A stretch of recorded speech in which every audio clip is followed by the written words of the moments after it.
Hello everyone, नमस्ते सबैजनालाई। मेरो दिनको सुरुवात चाहिँ बिहान बिहान घामलाई हेर्दै अर्काको तोरीबारीमा आएर सुरुवात हुँदैछ भने नेपालको जुनसुकै कुना काप्चामा बसेर मेरो यो कुहिएको अनुहार हेरिराख्नु भएको छ सबैजनालाई धेरै धेरै नमस्ते। सो आज चाहिँ म बिहान बिहान चट्ट घाममा बारीको भ्यू हेर्न आएको छु भने सबैजनाले मेरो भ्लगलाई अन्तिमसम्म हेरेर साथ दिनुहुन्छ भने मैले पूर्ण आशा रहेको छु। सबैजनाले हेरिदिनु होला। यो मेरो चस्मा चाहिँ छ नि गाइजहरू, कतिको थाहा छ? बोल्नु अलिक सक्दिनँ क्या, ढल्छु म यहाँ, त्यही भएर मुखको थुकहरू सबै। यो मेरो चस्माको दाम चाहिँ 2 लाख पर्ने चस्मा हो यो। सो मैले लाएर हिँड्दैछु। घामलाई पनि नघाम बनाइन्छ होइन, पैसाहरू छर्रङ छर्रङ सबै देखिन्छ। यो सबै तोरी हो भन्नुहुन्छ ल, यसरी हेर्दा मात्रै यो चस्मा खोल्दा मात्रै तोरी हो, लाउँदा त सबै हरियाली पैसै पैसा पैसै पैसा होला। सो जो गरेको। हेलो एभ्रिवान, नमस्ते सबैजनालाई। म एलोन बान्थवर है। अनि आज चाहिँ म यो तोरीको बारीमा किन बारीको पाटामा आएर भ्लग बनाउँदैछु भने आज चाहिँ मेरो सुटिङमा अलिकति यहाँको रोल पनि थियो, त्यही भएर म चाहिँ यहाँको सिन सकाएर अब घरतर्फ लाग्दैछु। सो सबैजनाले अन्तिमसम्म हेरिदिनु होला। धेरै धेरै धन्यवाद मेरो भ्लग हेर्दै सबैजना दर्शक महानुभावजी होला, मेरो युट्युब फ्यामिलीहरूलाई।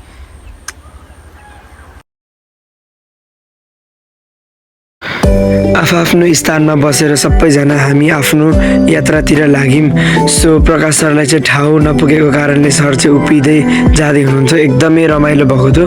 सो मैले चाहिँ सोचेको भन्दा एकदमै धेरै भन्दा धेरै रमाइलो भएको थियो। मलाई चाहिँ बेस्ट मेमोरिज हुन्छ यो चाहिँ। म फर्स्ट टाइम पनि गएको नि त स्कुलसँग, मतलब अब 8 क्लासमा त पहिला गएको थिएँ भेलेटार। यो पालि चाहिँ एकदम टाढो अन्तु जानु पाएको छु। मलाई पनि एकदमै खुसी लागेको छ। सर यहाँ आफै एक्सर्साइज गर्दै हुन्छ सिटमा। सो एकदमै धेरै रमाइलो भएको थियो क्या, किनभने सबैजना मिलेर होइन फाल्टो क्लास भए पनि अलिकति अब बोल्नु अलिकति अप्ठ्यारो हुन्छ भने पनि सो एउटै बसमा बसिसके पछाडि त एउटै क्लासको रुमको साथीहरू जस्तो एकदमै धेरै मिलेर गएको थियौँ। अरू सबैजना त मिल्नु भएको थियो, तर म चाहिँ मेरो क्लासको एक्लै भएर अलिक अनकम्फर्टेबल हुँदैछ। त्यही पनि सबैजना एकदमै धेरै मिल्नु भयो, एकदमै खुसी लागेको छ। सो गाउँदै उफ्रिँदै नाच्दै फाल्टै क्लासको भए पनि एउटै ग्रुप जस्तो मानेर गएको थियौँ। कतिलाई त फेरि भमिट पनि आउँदो रहेछ गाडीमा, त्यही भएको कारणले चाहिँ स्लिपिङ अन द बेड पनि भएको थियो। त्यहीँ एकदमै उहाँहरूलाई चाहिँ अलिकति गाह्रो भइरहेको थियो। सो त्यतिकैमा हामी चाहिँ दमकको जुन मेन रोड आयौँ। सो हामी चाहिँ धरानदेखि ननस्टप दमकसम्म आए पछाडि चाहिँ दमकदेखि अलिकति पर चाहिँ हाम्रो लङ सर्टको ब्रेक थियो। त्यही भएर सबैजना बाहिर निक्लिएर लङ आउनेलाई लङ, सर्ट आउनेलाई सर्ट गर्दै हुनुहुन्थ्यो 5 मिनट। सो हामीलाई धरानदेखि अन्त्यसम्म लाने बस चाहिँ यही हो। सो सबैजना निक्लिएर बाहिर गइरहनु भएको छ अनि 5 मिनट समयको लागि। सो सबैजना आधी चाहिँ आइसक्नु भएको रहेछ, फेरि आधी बाहिर छ।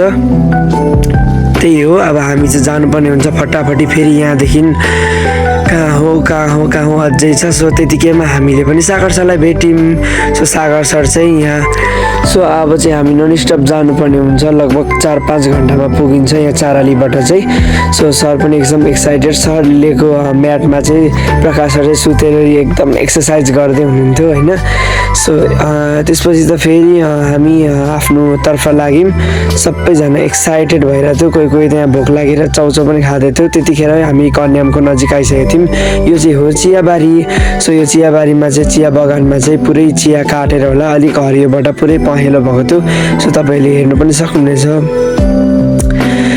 त्यस पछाडि त कन्यामा आइसके पछाडि त के को सुतेको मान्छेहरू पनि सबैजना जङ्गेर त गुडबाट निक्लेको चरा जस्तै पुरै। सो मलाई चाहिँ टाउको दुखेको कारणले मैले चाहिँ अलिकति ब्लग गर्न पाइनँ, किनभने एकैचोटि आएर खाना खाएको देखाएँ। सो हामी बोइज टिम चाहिँ खाना खानतर्फ लाग्यौँ। सबैजना एकदमै मिठो खाएको थियौँ, किनकि बिहानदेखि भात खाएको थिएनौँ। त्यतिखेर आएर खायौँ। दिउँसो त हामीले चाउचाउ खाएको थियौँ प्लस भात चाहिँ खाएको थिएनौँ। त्यही भएर चाहिँ हामीले फटाफटी भात खायौँ। त्यतिखेर नै गर्ल्सको टिम पनि थियो। सो गर्ल्सको पनि आउनुभयो दिदीहरू, एकदमै मिठो मानेर खानाको लागि एकदम एक्साइटेड हुनुभएको थियो, किनभने बिहानदेखि सो हङ्ग्री भन्दै हुनुहुन्थ्यो होइन। सो त्यतिखेर नै दिदीहरूको पाला पनि आइगयो भित्रबाट बोलाइहाल्नुभयो आन्टीहरूले सो दिदीहरूले पनि चट्ट लाएर मिठो मिठो मानेर खानुभयो एकदमै मिठो थियो त्यहाँको हामीलाई भातहरू एकदम धेरै धेरै आइटमको थियो सो हामीले त्यतिखेर चाहिँ कुखुराको मासु अनि त्यसपछि साग अनि त्यसपछि अचार अनि आलु भुजुरी खायौँ एकदमै मिठो थियो किनभने यस्तो जाडो पनि थियो माथि उकालोमा सो जाडो भएको कारणले चाहिँ भात पनि एकदमै रुचो जाँदो जाँदो थियो सबैजनाले मिठो मिठो माग्दै खायौँ गर्ल्सबाट ए टिमले खाइसके पछाडि बी टिमको पालो आयो त्यसपछि भित्र त गर्ल्सहरू मस्त लाएर भात खाँदै थियो भने बाहिर केटाहरू एकदमै धेरै धेरै नाच्दै थियो उनीहरूलाई एकदम मजा आएको थियो किनभने जाडोमा जिउ पनि अलिकति तता हुन्छ भनेर आफ्नै स्टाइलमा चाहिँ एकदम नलजाइकन एकदम एकदम एकदम एकदम एकदम मजाले नाच्दै थियो किनभने मलाई चाहिँ नाच्नु मन लागेन त्यही भएर म नाचिनँ सो त्यतिकैमा दिदीहरू पनि आएर एकदमै नाच्नु भयो एकदमै रमाइलो दिन थियो यो चाहिँ मेरो लागि एकदम अहिलेसम्मको लागि चाहिँ मेरो बेस्ट ठाउँ नै भयो एकदमै रमाइलो भयो मनोरञ्जन लियौँ अनि त्यस पछाडि एकदम बाटो हेर्दै हिँडेँ बाटो हेर्दै लडी छ भन्दाखेरि जान्दिनँ नि फोटो यहाँ पुरै भइसक्यो ल भो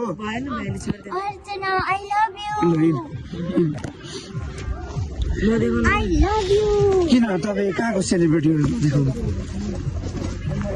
भाग्य खोलेको भन्नु यहाँ म बोकिरहेको छु यो भिडियो बनाएको छु कसले ए अनि अहिले चाहिँ हामी अब जाँदैछौँ बसतर्फ होइन यो चाहिँ इलामको के अरे कन्यामको कोसेली धरान पुग्दैछ यो चाहिँ अब यहाँ चाहिँ विभिन्न कल्चरको लुगा पनि लाउनु पाइँदैन आफ्नै लुगा लिएर बोकेको भए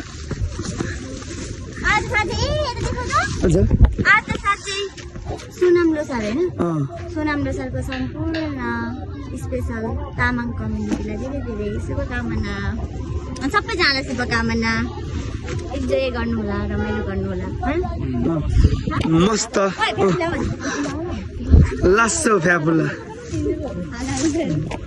त्यो पनि भन्छ र अलिकति तामाङ टोलीहरूलाई लासो फ्यापुला ह्याप्पी लासो फ्यापुला ह्याप्पी तर एकदमै धेरैभन्दा धेरै सरी किनभने मैले घर गएको ब्लग बनाउनु पाइनँ त्यही भएर आजको लागि यति नै अब हामी भेट्नेछौँ अर्को ब्लगमा थ्याङ्क्स फर वाचिङ